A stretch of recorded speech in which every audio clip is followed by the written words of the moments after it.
Hey there, this is Quinn with PTSD while black. And ooh, this was an emotional meditation. My heart was just like, oh, the tears of just realization were just so big.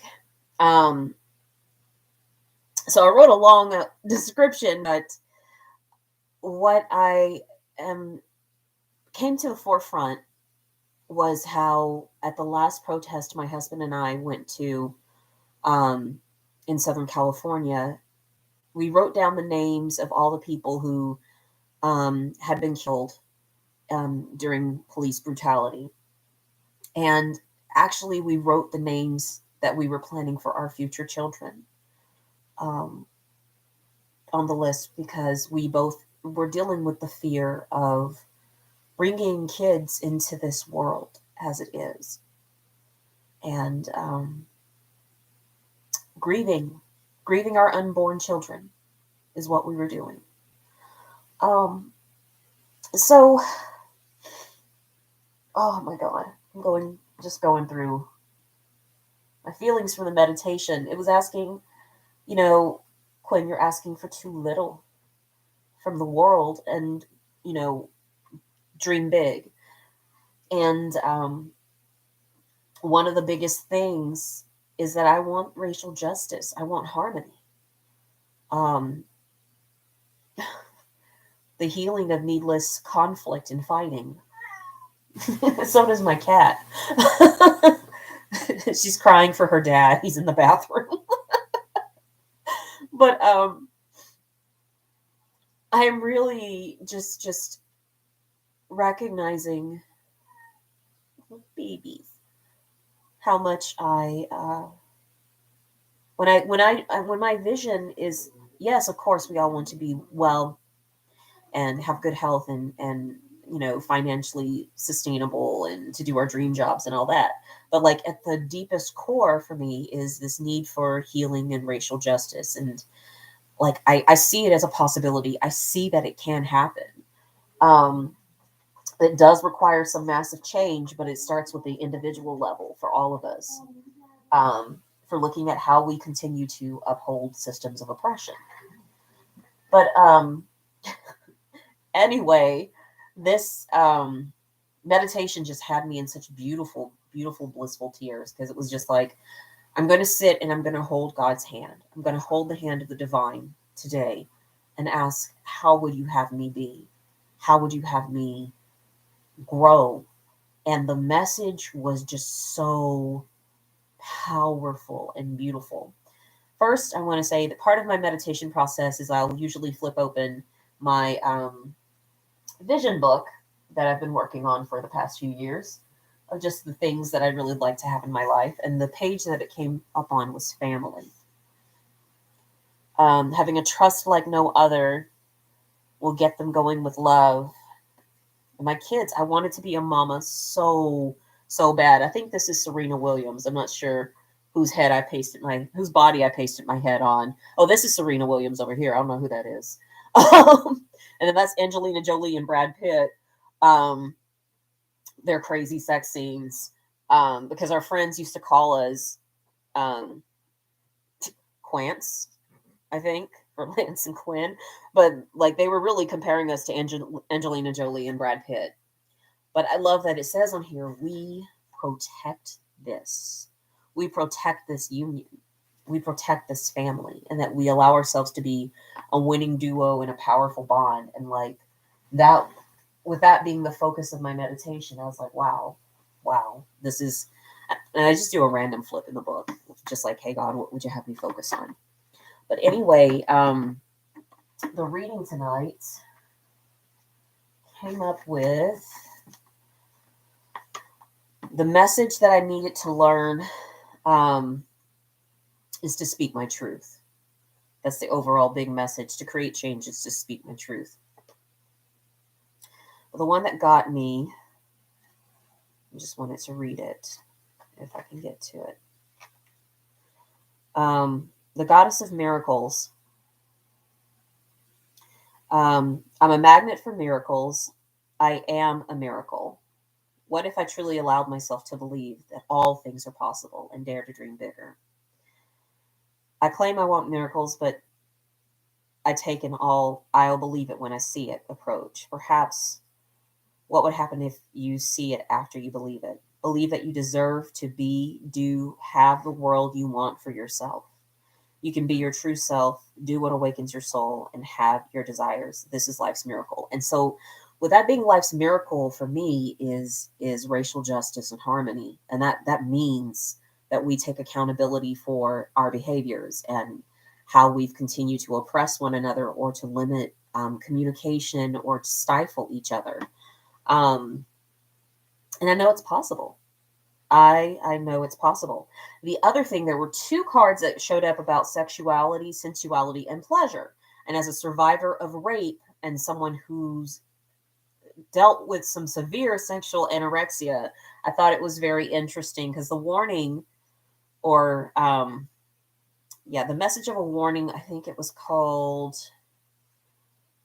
uh, is from the Lover's Temple, Sacred Lust. I'm an erotic creature. I have a divine right to experience sensual ecstasy. It is sacred to give and receive pleasure. And that's kind of the way that I've started to think about sexuality just in the past few months. It's sacred to give and receive pleasure. This is something that God wants for me, that God gave me this as part of my life and part of my experiences and part of my reality. But to get trapped in just being okay with receiving it or fearing receiving it, that obsession that I have, that's kind of like the stumbling block that was given. And oh yeah, by the way, it was a large part of give and receive. Give and receive. Do I take too much? Do I give too much? Um, and can I have balance with that? And I love that I'm learning to ask to be more in balance with the divine. I'm asking for more for my life. And let me see.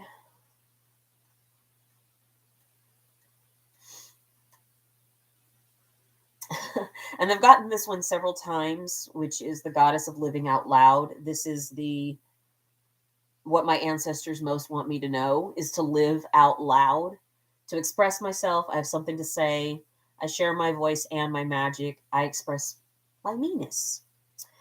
I show you my meanness. I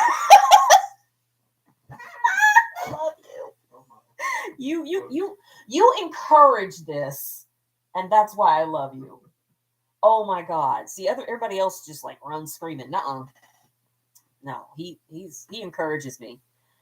Um, but I'm free to express myself fully. And there are people who, oh, this is what I wanted to read. Okay. Living out loud and self-expression look different for everyone.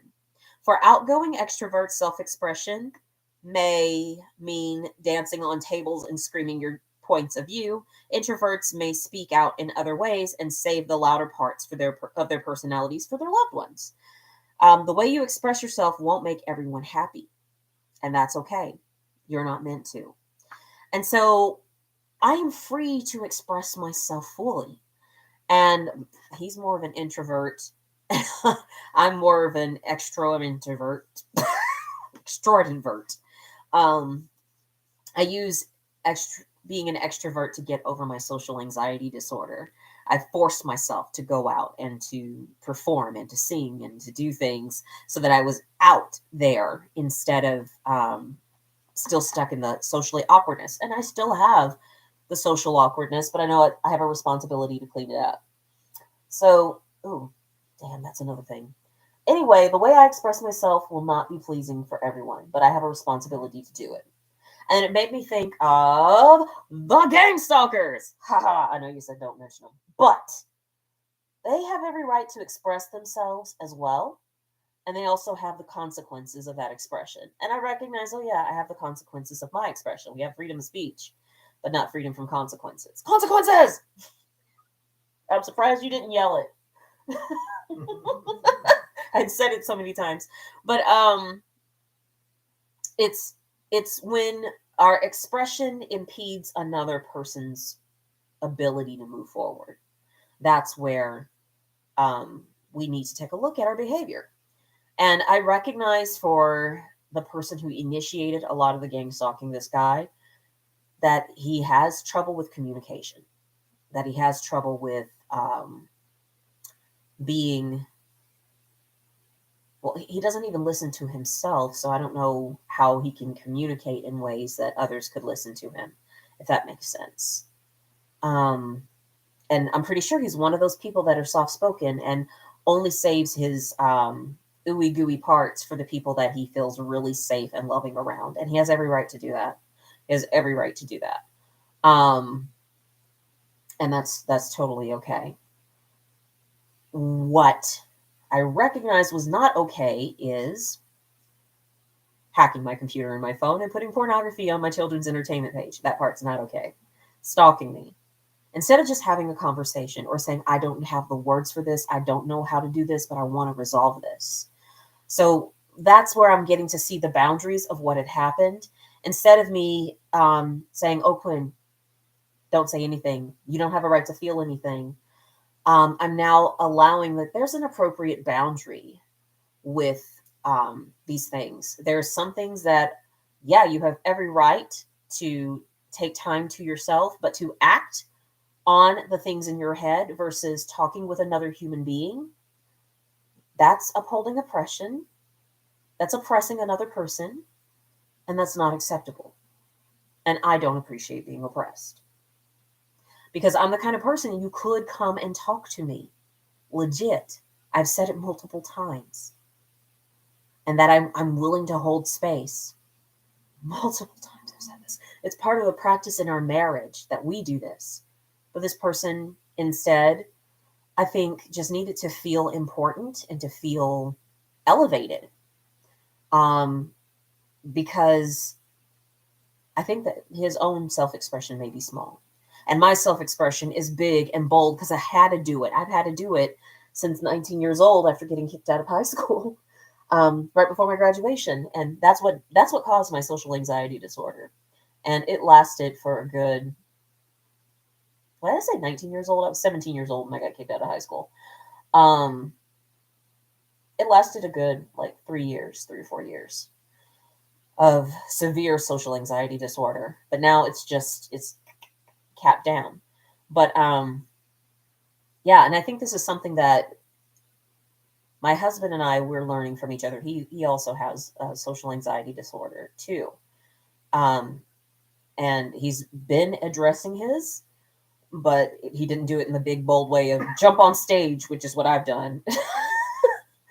He's got to, like, let me do this gently and dip my toe in. Okay. So this is what I really see.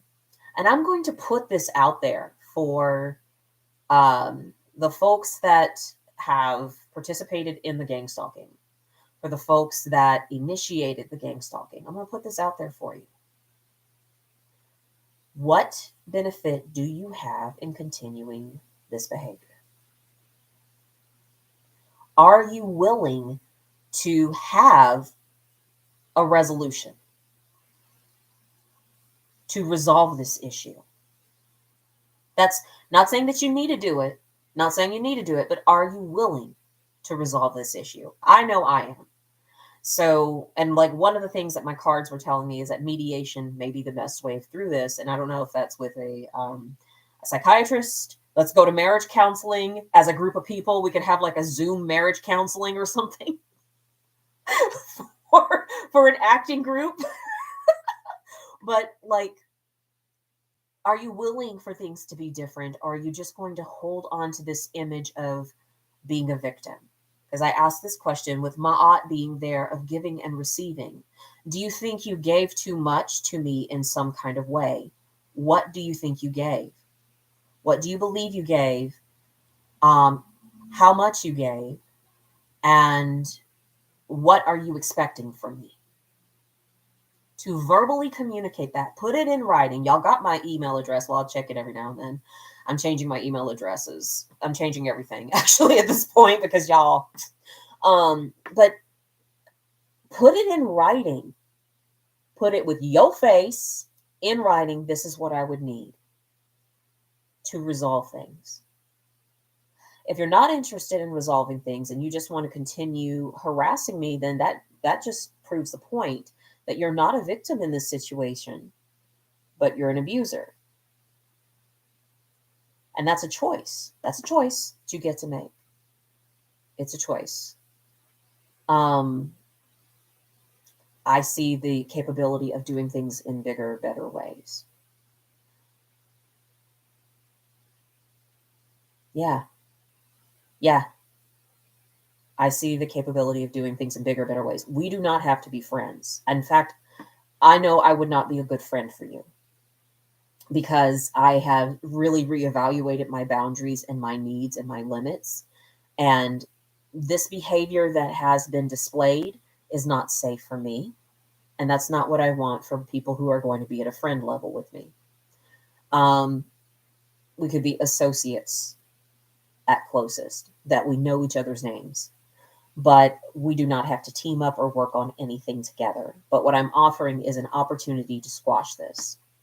Because I know y'all are watching my videos, because then on TikTok, everybody's talking about what I say on my videos. And I don't mention these things on TikTok. So I know you're watching this. And yes, I am capable of having multiple orgasms as a 400-pound Black woman. Isn't that amazing? That is so amazing. It's a beautiful gift from God and a miracle, especially after surviving rape. And now reclaiming my body, reclaiming my sexuality, and reclaiming my life. So, yeah, it is a miracle. But you can joke all that you want to. I know, really, Quinn, be nice. I should wrap this up so that I can go get some lovin's. It's 10:30. Yeah, I'm going to wrap this up. But really, think of what is the outcome? What is the end game here, folks? What are you looking for? Because for me, I just want to really, I want racial justice. That's my big end game, big end game. And so everything that I'm doing, every action that I take is towards building that justice. And part of it, look at that.